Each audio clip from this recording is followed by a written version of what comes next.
Welcome to January's Tech of the Month, where we discuss all the latest news and reviews. This month, we're going to be casting our eyes forwards to 2023 to try and make some educated guesses about the new and very exciting tech we think could be coming. We've of course got our Garmin giveaway, so be sure to stick around for that. But without further ado, let's get into it. Now, first up, I think we could potentially see a new group set from Shimano. And I think it could come in the form of a mechanical 105, but more importantly, a 12-speed mechanical 105. Now, that'd be pretty interesting because we haven't seen anything from Shimano that, would be an analogue for that. It's not like there's tech that could be trickling down from Dura-Ace or something with this because, as we say, like 12-speed mechanical, it's just something that hasn't been developed by Shimano yet. But what are you thinking in terms of the sort of like brake lines and stuff about it? Do you think it could be fully mechanical, being like a last safe haven for rim brakes perhaps?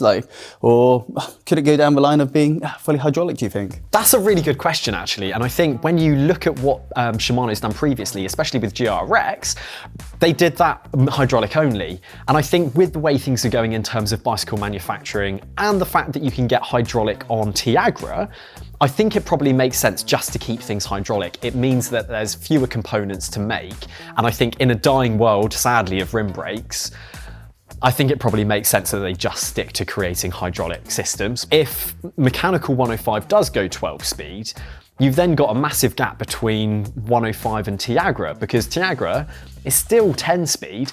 And actually, the last time it was updated was nearly, 5-6 years ago? Yeah, it's incredible, isn't it, when you think about it like that? And I think, when we first talked about 105 launching with a Di2, that was one of the first things that we jumped to is Tiagra going to go 11 speed? And if 105 mechanical takes the jump up to 12 speed, then that really does leave a vacuum there, doesn't it? So that little bit lower spec for 11 speed Tiagra. Difference between 10 speed and 11 speed, I think, is a real step change. It's one of the biggest jumps you can have. In performance. I think 11 to 12 speed, although it's really nice, I think everyone would still agree it's marginal. And actually the difference between 8, 9, 10, again, they're nice jumps, but it's never as significant as 10 to 11. It is one of the most significant jumps a group set can make. I think with 11 speed Tiagra, I mean, Shimano have already got all the tech. In some ways, it could be fair to assume that an 11 speed Tiagra would be a rebadged 105.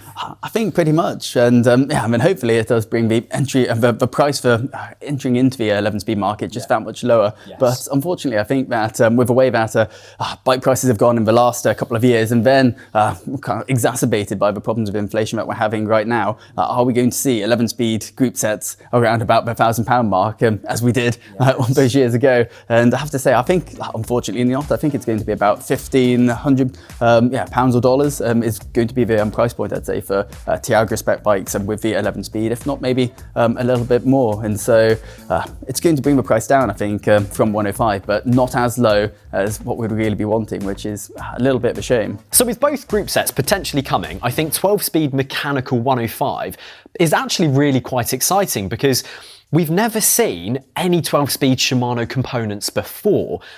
Sure, all they have to make is mechs and shifters, so the task should be fairly simple, but it should be pretty achievable for Shimano. And yeah, it's just quite interesting to have the option of a 12-speed mechanical group set. And then with with Tiagra potentially graduating to 11-speed, that is going to be the new group set of the people. So, from documents that have been filed with the US Federal Communications Commission, it looks like SRAM is going to be coming out with an electronic version of its AXS group set, or is imminently going to be releasing that group set. And so, it's quite interesting, isn't it, really, for electronic technology to be coming down to the fourth tier. Yeah. What do you think this really means for the bikes that we can expect to be seeing? Well, that's a great question, actually. I think first off, it's quite interesting that Shimano took so long just to bring electronic down to its third tier, that now SRAM are already getting it down to their fourth. In terms of the bikes though, this is really interesting because, we're potentially in a cost of living crisis. We're potentially facing price hikes on what should be the more affordable bikes. Now we're really going to have to hope, and I think it's fair to expect that Sram Apex will have a mechanical version alongside, much like Force and Rival. But I think this is one thing I want to be really careful on actually, is that, what actually is acceptable for a fourth tier electronic group set in terms of price? what's an acceptable amount of money to pay? Yeah, and what's the performance that is going to be offered? Like, are we going to be able to really tell a difference? What can be changed? Is the battery life going to be shorter, or is it literally going to be a straight analog to a rival? In which case, what's the point in a rival bike, really? Absolutely, that's a really good question. I mean, you've got to think though that they're probably going to be borrowing a whole load of the same technology found on the technology they already have. So it's got to come down to weight. It's got to come down to potentially group set options. Maybe there'll be fewer cassette options, and maybe things just won't be as stiff. I think it's going to come down to those nitty-gritty bits of detail rather than how fast it's going to be shifting, because you'd imagine they're just going to use the same motors they already have. Coming back to the bikes and the price points, I think this is a really, really interesting point. And I think that, if we just take Giant's range for a quick example, okay, with the Giant Defy, you can get one of those for £3,400 with SRAM Rival, okay, so 12-speed electronic. And for £2,850-ish, so £550 cheaper, you can get basically the same bike with Ultegra 11-speed. Okay, and that is a significant difference. I don't see Apex being that much cheaper to come under what Ultegra 11-speed is being sold for. And so is this, it may be a fourth tier, but it's not going to make bikes any more accessible, really. No, it's going to be interesting, and I guess because in some ways, 11-speed Ultegra is very much something its days are numbered, and it's going to be going soon, we'd imagine. And then I think this is where we're going to see that shift. It very much feels like we're in a period of adjustment where things are learning where they sit in the market. And as this new technology comes out, we're going to have to get used to where things sit again and actually realign our expectations for what things are going to be costing. Now, of course, we've spoken about the big two, SRAM and Shimano. We won't forget about our Italian friends, Campagnolo. On the road, we're due some innovation, I think. And being as how we've got e-car at 13 speed, surely it's about time we got a 13 speed group set on the road. I think it's likely. We've seen some potential patents pending, but they've been sitting there for a while. Stefan, what do you think? Well, I think that definitely a 13th sprocket, we're writing on the wall for that, but I think alongside that, I know that Campagnolo has been sort of sitting on the patent, as you say, of a wireless front mech for quite a while now, going back to 2018. And so, EPS is still a fully wired system, much like a Di2 used to be before the updates that we saw from Shimano. And so, 13 speed, I think, can be coming, and then also a move to at least a semi-wireless system. I think, a lot to be looking forward to for Campagnolo on the road. Earlier this year, myself and Stefan actually raced up the English-Welsh border, and we had some pretty funky gadgets to help us along on our journey. We were using the Garmin Edge 1040 Solar. Now, that was 6 months ago that computer was launched. Surely that solar tech has got to be making its way down to some of the lower models this year, right? You really would have thought so, especially looking at the smartwatches that Garmin has, and the solar tech is just permeating all of them from the top down, essentially. And so, I think that we can definitely be looking forward to, I think, an Edge 830, I think, coming out with the solar tech, and I think that is going to trickle down from like tier 1, tier 2 to tier 3. So maybe solar tech on an Edge 530. We've got to wait a little bit. A couple of years' time maybe for that one, but a potential 840 solar, I think that's probably fair to come. And actually, one thing they did do when the 1040 was launched is actually hold back some of those software upgrades from going onto the 830 and the 530. So I think it's also fair to assume that any new potential 840 would also include the functionality of the stamina insights and also the Climb Pro functionality. So I think there'd be a whole lot of stuff being packed into the new units. Now, we've spoken about tech, but we should speak about bikes, and the bikes that we think could potentially be coming this year. Now, there's one that stands out to me as being well overdue an upgrade, and that is the Cannondale System 6. That one hasn't been upgraded in 4 years. So what do you think we could potentially see from Cannondale? Yeah, well, it's quite an advanced bike when it came out in the first place, and so I think that, even if it was just launched today, you wouldn't think it was out of place so much with those deep section tube profiles, the clearance for 28mm tyres. I mean, we're seeing other bikes go wider even than that, but it's by no means like stuck in the past. But in terms of how things could change, maybe deeper still. There was that tweak to the 3-to-1 ratio rule, and so deeper tubes I think is potentially there, or it could go the other way with as we saw with the giant propel, they could slim down, become more of an all-rounder bike, more similar to the SL7. So that's a little bit hard to call, but which way do you think it will go? Well, I mean, my hunch is telling me that actually the SuperSix EVO could also be due an upgrade, and actually much on your point of making an all-rounder, potentially maybe the two could come together, and much like how we had the Tarmac SL6 and the Venge basically coming together to create the SL7, I think potentially we could see an amalgamation of the two, and you have one do-it-all beast, much like the Propel, much like the Tarmac. Yeah, exactly. I think it would simplify the range a little bit, but then I suppose we also saw them Specialized almost rowing back slightly on the one bike to do it all with the AFOS coming out. So maybe in the time since the last update of the SuperSix, Cannondale can maybe shave even more weight off it, have it competing with the Canyon Ultimate and the AFOS, and leaving the System 6 to be pursuing that aerodynamics and more for the World Tour use, where the speeds are just so much higher, and for lightweights, to save a couple of 100 grams isn't as important as it previously was. Absolutely. Quite similar to the Cannondale, another bike that we haven't seen an update since 2018 is the Ridley Noah Fast, and I think this one more so than the System 6 is starting to look that much more dated with the finish tubes for an all-out aero bike. You'd really expect the tubes to be a little bit thicker because it's not trying to be an aero bike. There's the Helium, which is the lightweight bike, so they've got the two strands. They're not trying to amalgamate them into one do-it-all all-around.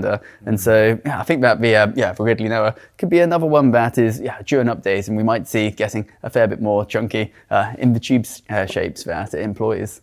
Now, there is one more bike which I've got a sneaky suspicion we could potentially be seeing an update to, and that is the Canyon Aeroad. I actually spent a little bit of time with the Canyon guys back in 2022 when they launched the new Canyon Ultimate. And of course, I did ask them about a new Aeroad, and well, they didn't really say much, but there were a few smirks on their faces. So it leads me to believe that something could potentially be coming as a 2024 model year bike.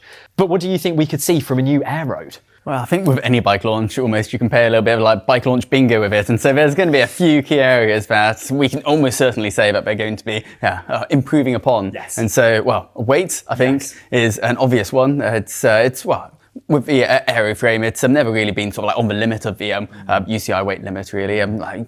Canyon quotes on its website 7.2 kilos for a fully built bike. Okay. So there's definitely room for improvement there. Sure. And then I think stiffness. Of course. Oh, exactly. How can a bike be launched if it's not a little bit stiffer than before? And so, so I think that we can imagine that it's going to be stiffer in certain areas, sort of like laterally, but then they might be doing something to maybe sort of like reduce some of this sort of like vibrational impacts. And so that could be wider tire clearance, or it could be carbon layup as well. As well in certain areas, and coming back to the tire clearance as well, I think 30 millimeters. That's plump, but I think that for a 2024 bike or a 2023 bike, I can imagine that just a few more millimeters are going to be added there, even if just to make it a little bit easier with hookless tires, and which come up a little bit larger on the rims. And then from there, what else do you think? I mean, we could potentially see a new Merida Reacto, a BMC Time Machine, a Willia Falante, a new Factor Ostro Vam. Those bikes saw updates back in 2020. So for a 2024 model year, it makes sense. Maybe there'll be some shiny new bikes at the Tour de France this year. I think it's potentially pretty likely. One though that actually was released in 2020 was the Specialized Tarmac SL7.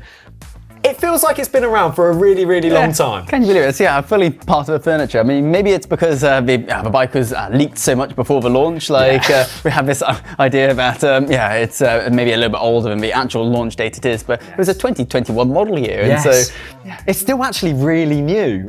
So I don't think we'll see a new Tarmac, even though it feels like it's been around forever. I think that one's probably going to be 2025. For this month's Garmin giveaway, we have got some Tacx Neo Motion Plates. Now, if you've not used them before, then what they do is they magnetically clip onto the bottom of a Neo 2 or a Neo 2T, and then they provide that real world feel to make it a lot more engaging. Now, when using the motion plates, they do add in a multi-directional movement and they ensure a more natural riding position. So it makes them really fun to use, and actually it makes turbo training a lot more enjoyable. If you'd like to be in with a chance of winning a set of these, then just head to the link in the description.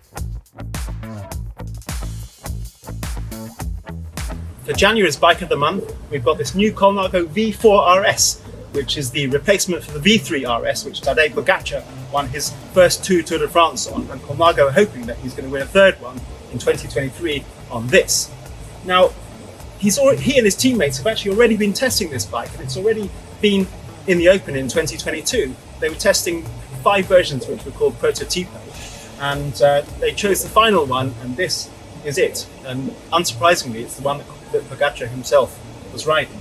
Anyway, today I've been for a ride on it. I've ridden up the Col de Rates and over the top and back again and back down, just so that I could find out how it descends, how it climbs, how it corners, how it accelerates. And I have to say I was really impressed with it. But it was kind of unusual that it didn't feel exactly like you'd expect a modern World Tour race bike to feel like. I was very, very stable, and I would say that that's possibly because of the slack head angle. As with any of these bikes, the limiting factor is the rider, and I was under no illusions that I was taking it to anywhere near its limits. On the descents, it was just in a corner, it was just completely just holding its line. It didn't want to move. It was just you point it where you want to go and it goes there. But really, to sum up, if Tadej Pogačar says that's the bike that's going to win in the Tour de France, he's been testing it. He's fully confident in that bike, and it's obviously developed for the UAE team, and that is Colnago's primary focus with this bike. Whereas the C68 is for amateur riders, Colnago lovers, you could call them, who like the ride, who like to ride bikes, who are Colnago fans. So that's what the difference is. So how much is it going to cost? It's going to be expensive, of course. You knew that. But Colnago has made sure that it's pegged the price against its World Tour rival bikes. So the frame kit's going to cost €5,250 compared to €5,299 for the BMC SLR01 and €5,600 for the Pinarello Dogmas. Now this build, actually, the team aren't going to be using these Fulcrum wheels. They're going to be using the NV 3.4 wheels and Dura-Race Di2 with a power meter. So that team build is going to cost €15,260.